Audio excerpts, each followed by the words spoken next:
Continuing our conversation on Hawaii's housing crisis, our digital producer Emily Cristobal has a sneak peek of part 2 of her conversation with key lawmakers on the issue. In the past episode, we sat down with State Senator Stanley Chang and State Representative Troy Hashimoto.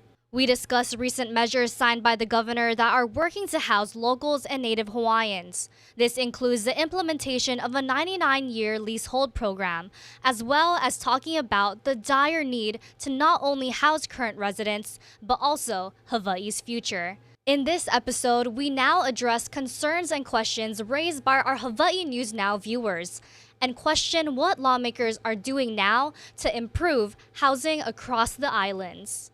You should be able to work one job, whether it's as a teacher or as a police officer or as a grocery checkout clerk, and not be, just barely hanging on by your fingernails trying to scrape by. And we're trying to turn the Titanic around now so that you have a home that you can afford in the future, but it will take time. None of this will happen overnight.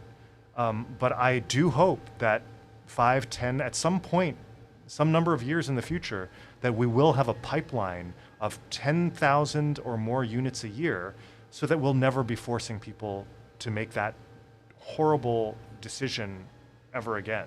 That every local person who wants a home in Hawaii will be able to have a home in Hawaii. I think when we have developments happening, I know people in the community will say, no, we don't want that in our community. But I think the next generation needs to say, hey, what about us?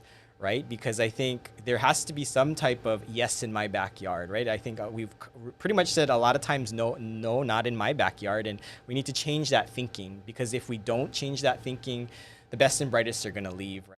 And we'll be streaming part 2 of this housing discussion on our digital platforms as well as on our website. You can scan the QR code below to watch and read both parts of the story. Hope you tune in. This is Emily Cristobal for Hawaii News Now.